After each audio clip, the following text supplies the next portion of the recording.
श्रीकृष्णपरब्रह्मणे नमः। श्रीमद्भगवद्गीता अष्टमोऽध्यायः। अक्षरपरब्रह्मयोगम्। अर्जुन उवाच किं तद्ब्रह्म किमध्यात्मं किं कर्म पुरुषोत्तम अधिभूतं च किं प्रोक्त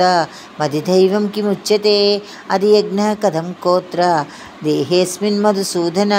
प्रयाणकाले च कथं ज्ञेयोऽसि नियतात्मभिः। श्रीभगवानुवाच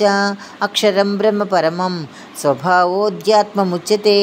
भूतभावोद्भवकरो विसर्गः कर्म संज्ञितः आदिभूतं क्षरो भावः पुरुषश्चादिदैवतम् आदियज्ञोऽहमेवात्र देहे देहभृतां वरम् अंतकाले च मामेव स्मरन्मुक्त्वा कळेबरं यः प्रयाति समद्भावं याति नान्यत्र संशयः। यं यं वासी स्मरन् भावं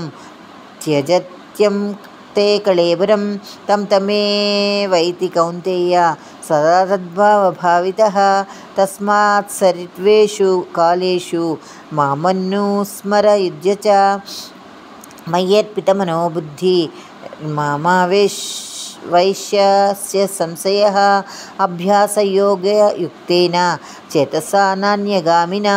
परमं पुरुषं दिव्यं याति पार्थानुचिन्तयन् कविं पुराणमनुशासितार मनोरणीयां स मनुस्मरेद्यः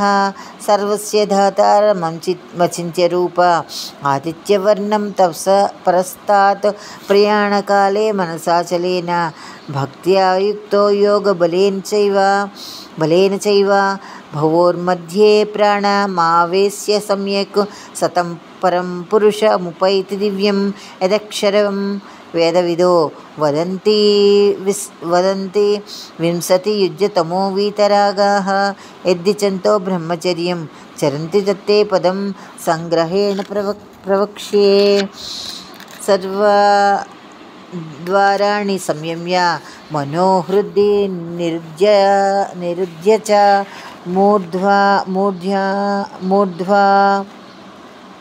मूर्ध्वादायात्मनः प्राणमासितो योगधारणाम्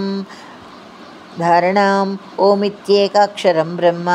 व्याहरन्मामनुस्मरन् यः प्रयाति त्यजन् देहं स याति परमां गतिम् अनन्या चेतः सततं यो मां स्मरति नित्यसः तस्माहं सुलभः पार्थ निश्चयस्य योगिनः मामुपेत्य पुनर्जन्म दुःखालयमशाश्वतं नाप्नुवन्ति महात्मानः संसिद्धं परमागतः ब्रह्मा भुवनाल्लोकाः पुनरावर्तिरोर्जुन मामुपेत्य तु कौन्तेय पुनर्जन्म न विद्यते सहस्रयुगपर्यन्त महर्यद्ब्रह्मणो विदुः रात्रिं युगसहस्रान्ताम् ते होरात्रविदो जनाः अव्यक्ताद्वक्तयः सर्वाः प्रभवं त्वहरागमे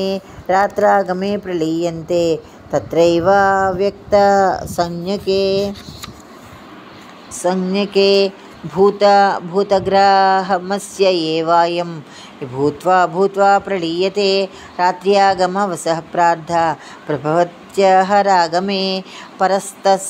परस्तस्मात् भावोऽन्यो व्यक्तो व्यक्ताः सनातनः यस्य सर्वेषु भूतेषु नश्यत्सु न विनश्यति अव्यक्तोऽक्षर इत्युक्ता समाहु परमां यं प्राप्य न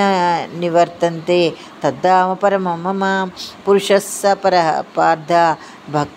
भक्त्वा लभ्यस्य सन्नन्यया यस्यां तस्थानि भूतानि